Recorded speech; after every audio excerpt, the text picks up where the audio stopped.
Minha esposa me traiu, então eu a enganei para que ela admitisse publicamente que estava tendo um caso e que tinha herpes. Um colega de trabalho me incentivou a postar isso. Esta história tem cerca de 12 anos. Eu contei isso para um dos meus colegas de trabalho ontem, e ele disse que eu deveria compartilhar no Reddit. Hoje ele me chamou para beber, então aqui estamos nós tomando bebidas antes do fim de semana de 4 dias, e minha história será compartilhada. Na faculdade, conheci a mulher que pensei ser minha. Nós namoramos por cerca de 2 anos, e tivemos um grande casamento depois de um noivado de 10 meses. A família dela estava muito bem em uma pequena cidade do sul. Nós dois continuamos nossos estudos, e eu também estava trabalhando para nos apoiar financeiramente. Eu estava fazendo mestrado em engenharia, enquanto ela terminava o doutorado em antropologia. Durante o verão, surgiu uma oportunidade para ela ganhar algum dinheiro extra como ajudante em uma viagem de estudos religiosos à Jamaica. Não hesitei quando ela me perguntou sobre isso. Quero dizer, ela iria visitar a Jamaica, e seria paga por isso. Não vi nenhuma desvantagem, além de sentir falta dela por 6 semanas. Mal sabia eu na época, mas ela estava com o professor, ele já saiu com a gente, fumou minha e bebeu a da minha cerveja. Eu o considerava um amigo. Foi ele quem organizou a viagem, e foi uma vantagem, longe para que eles ficassem por toda a ilha. Eu, sem noção e feliz, passei as semanas enquanto ela estava fora, fazendo turnos extras para poder igualar o que ela ganhava em nossa conta, e surpreendê-la. Que idiota, certo? Um dos alunos da viagem me procurou para me dar uma pista. Não acreditei nele até começar a procurar evidências por conta própria. Eu desabei, verifiquei suas mensagens enquanto ela dormia, e não havia nada lá. Havia apenas algumas mensagens de voz, então decidi ouvir, e lá estava, uma mensagem daquele idiota gigante dizendo como foi emocionante eles quase serem pegos. Abri o notebook dela, e acessei os e-mails depois disso. Eram pilhas e pilhas de merda, zombando de mim por não saber de nada, na nossa cama e rindo disso. Havia tanta coisa, e eu estava com o coração partido. Ainda muito magoado para tomar qualquer atitude, eu estava perdido. Eu não tinha ideia do que fazer, então fiquei sentado por algumas semanas, e agi da maneira mais normal que pude. Percebi tudo só agora, me senti tão estúpido por não ter visto antes. Tantos sinais, mas um deles se destacou em particular. Percebi que nosso estoque de lubrificante caseiro de ervas daninhas estava diminuindo, embora não estivéssemos fazendo Era óbvio que eles também estavam usando os frutos do meu trabalho para ter uma vida mais eficaz. Isso realmente me irritou. Com toda razão, Hulk está bravo. Finalmente tudo me atingiu. Eu era uma piada para esses idiotas, e eles estavam usando o lubrificante que eu fiz na minha cama. Então, enquanto ela estudava na biblioteca, fiz um novo lote de lubrificante. Coloquei suficiente para que cheirasse normalmente, mas também acrescentei um pouco de erva venenosa do nosso quintal e misturei tudo. Depois de reabastecer o borrifador, que usamos para aplicação, esperei. Alguns dias se passam, estou trabalhando mais para poder ficar mais fora de casa até que eles mordam a isca. Então, uma noite, depois que ela vai dormir, meu plano entra em ação. Eu pego o telefone dela e excluo meu contato, enquanto substituo o número de telefone dele como o meu. Vou para a cama, mas não consigo dormir porque estou muito ansioso. Parece que tenho 5 anos e amanhã é Natal. Na manhã seguinte ela foi tomar banho e manda uma mensagem para ele, que na verdade é meu contato. Estou com muita coceira, você está bem? Olha, pensei que tivesse melhorado, mas acho que tive um surto.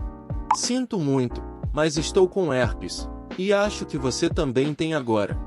Eu ouvi uma cadela guinchar no chuveiro. Estou cobrindo minha boca, quase enlouquecendo. Continuei dizendo a ela que era hora de terminar as coisas agora. Um novo semestre estava prestes a começar, e eu meio que tenho uma queda por outra aluna. Eu a queria louca. Esta é uma mulher que nunca teve que lidar com a rejeição. Muito menos de um cara careca de 50 anos com herpes. Quando ela saiu do banho, era óbvio que ela estava chorando, mas pude ver a raiva em seus olhos. Eu podia ver o quão desconfortável ela estava, se contorcendo na mesa tomando café, e refletindo sobre a situação. Outro pequeno empurrão é o que ela precisava. A resposta que ela recebeu em suas páginas e páginas de raiva e tristeza foi: obrigado pelos bons momentos, mas você pode manter isso em segredo entre nós. Não quero estragar minhas chances com mais ninguém. Ela está cheia de raiva agora, fervendo de raiva. Ela pegou as chaves e saiu pela porta sem nem se despedir. Eu sabia para onde ela estava indo. Liguei o notebook dela e configurei-o para reformatar, excluindo sua dissertação e quaisquer anotações referentes a ela, antes de segui-la para o campus. Estacionei algumas vagas longe e corri para o escritório dele, onde a encontrei gritando com ele por ter transmitido herpes. Tinha muita gente lá. Professores, auxiliares, estudantes, outros professores. Estou morrendo. Ele está, além de envergonhado, confuso pra c****. Ela está feia chorando na frente dos colegas. Eu estou no céu. Eu nem me importava que as pessoas pensassem que eu também tinha herpes. As consequências foram apocalípticas em seu departamento. Ele perdeu o emprego devido ao código de conduta da universidade. Nos divorciamos no ano seguinte, pois a lei estadual determinava que tínhamos que ficar separados por um ano inteiro antes de conseguirmos o divórcio. Fiquei com a maior parte dos bens, principalmente poupanças. Não era muita coisa, mas trabalhei para isso. Ela nunca concluiu o doutorado, e se tornou uma dona de casa grávida que vende Herbalife no Facebook, e agora leciona no ensino médio. Demorou alguns anos para tudo acontecer, mas assistir foi glorioso. Você o deixou nos estu, então eu armei para você. A razão pela qual coloquei as frases que estão logo abaixo disso é porque eu me conheço, parece completamente insano, e algumas pessoas dirão que é mentira. Confie em mim, não há ninguém nesta terra que queria que isso fosse mentira mais do que eu. Se eu pudesse voltar no tempo, iria mais cedo chamar os vizinhos, mas a realidade é que causei a morte da minha mãe. Tive que amadurecer muito cedo. Virei mãe da minha irmã nos últimos 3 anos. Eu só queria que ele batesse nela, fosse para a cadeia, e minha mãe conseguisse ajuda. Eu nunca quis que ela morresse. Primeiro, esta é uma conta descartável, não responderei aos comentários. Aceite isso como quiser, esta é a minha história da minha vingança contra minha mãe e o estuprador. Primeiro, nosso pai faleceu 4 anos antes de tudo isso começar. Foi em um acidente de carro, talvez nossas vidas tivessem sido melhores se ele não tivesse morrido naquele dia. Além disso, antes de entrar nisso, uma coisa que você deveria saber é que antes desse homem entrar em nossas vidas, nossa mãe era incrível. Ela foi amorosa, solidária, e nos colocou acima de tudo.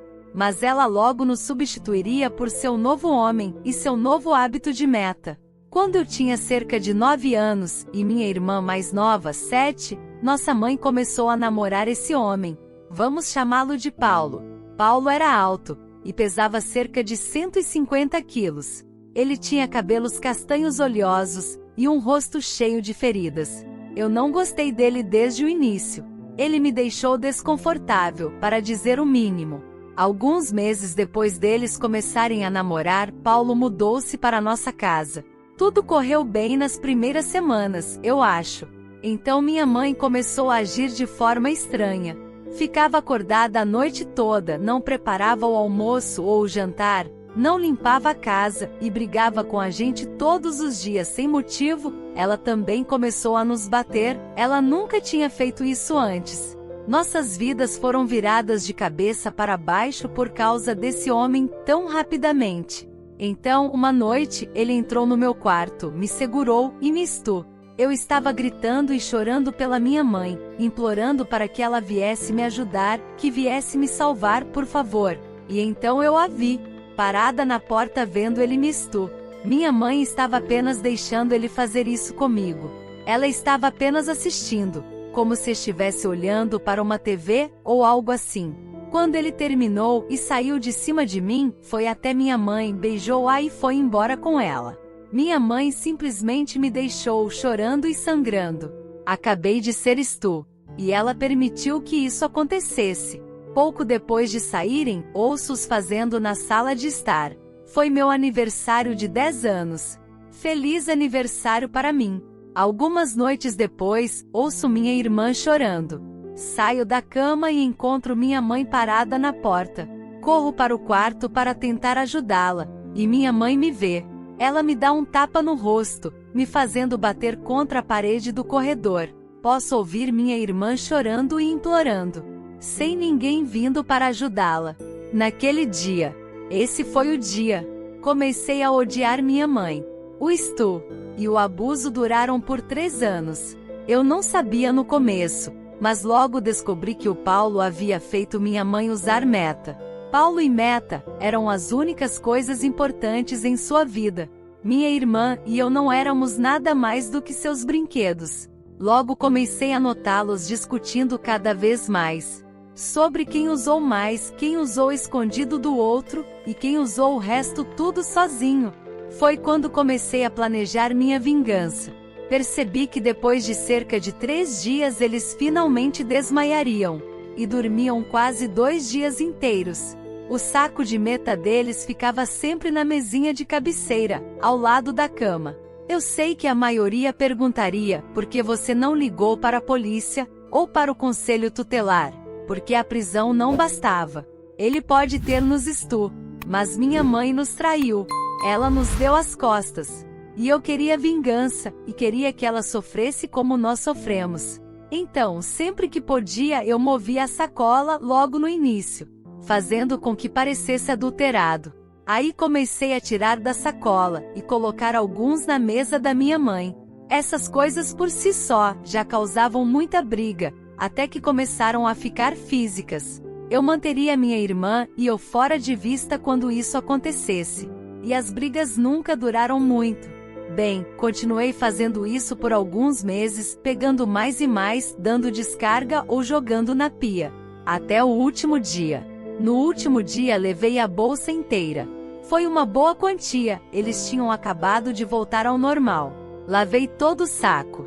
Tranquei minha irmã e eu no meu quarto, e orei silenciosamente, para que eles não percebessem que era eu. Não tenho certeza de quanto tempo depois de fazer isso, tudo começou. Mas assistimos uns 3 filmes da Disney antes de eles finalmente acordarem. E então eu ouvi começar a gritar sobre sua bolsa desaparecida. A gritaria ficou mais alta e intensa, então ouvi objetos quebrando. Estava começando a ficar ruim agora. Ouço minha mãe passar de irritada para assustada. Eu ouço batendo nela, ela implorando para ele parar, jurando para ele que ela não tocou na meta. Ele continua batendo e ela continua implorando, implorando para que ele pare de machucá-la, implorando para que alguém venha ajudá-la, implorando como imploramos a ela por tantas noites. Minha irmã começou a pedir para ir embora, ela estava assustada e chorando. Abro minha janela, coloco minha irmã lá fora e a sigo. Corremos para os vizinhos e contamos que o Paulo estava batendo na nossa mãe. O vizinho chamou a polícia e nos trouxe para dentro. Vimos a polícia parar em nossa casa. Depois do que pareceu uma eternidade, vemos Paulo sendo levado para o carro da polícia. Espero ver minha mãe sair em seguida, mas ela não sai. Vejo uma ambulância parar e os paramédicos correrem na maca. Pouco tempo depois, eu os vejo voltando correndo com minha mãe. Tenho um vislumbre de seu rosto que antes era lindo, agora estava parecendo carne moída. Seu rosto estava vermelho sólido, coberto de sangue. Ela acabou morrendo a caminho do hospital. Nunca planejei que minha mãe fosse morta. Eu só queria que ela sentisse a dor que estávamos sentindo nos últimos anos. E acho que no final ela conseguiu. Ela sentiu a dor e o terror que sentimos todas as noites durante os últimos 3 anos. Ela simplesmente sentiu tudo em uma noite. Eu não me sinto mal pelo que fiz. Se eu não fizesse o que fiz, teríamos ficado presas ali, sendo Stu e espancadas todos os dias até que uma de nós morresse. Paulo foi condenado por homicídio de segundo grau, posse de apetrechos para por infantil, fotos nossas, e 23 acusações de estupro agravado e 17 acusações de estupro agravado contra uma pessoa menor de 12 anos de idade. Esse último é uma sentença de morte onde tudo isso aconteceu. Mudamos alguns estados para ficar com os pais de nossos pais, não os víamos há quase 4 anos, e pela primeira vez em muito tempo, nos sentimos realmente seguras. Minha irmã, até hoje, não sabe o que eu fiz. Não sabe que tive um papel importante na morte da nossa mãe. E como nunca falamos sobre nenhum deles, isso nunca surge. Nós duas estamos casadas e felizes agora. Eu tenho 3 filhos e ela tem 2. Ninguém, olhando para nós hoje, jamais imaginaria o inferno que passamos. Ou o que eu fiz para nos tirar dessa situação.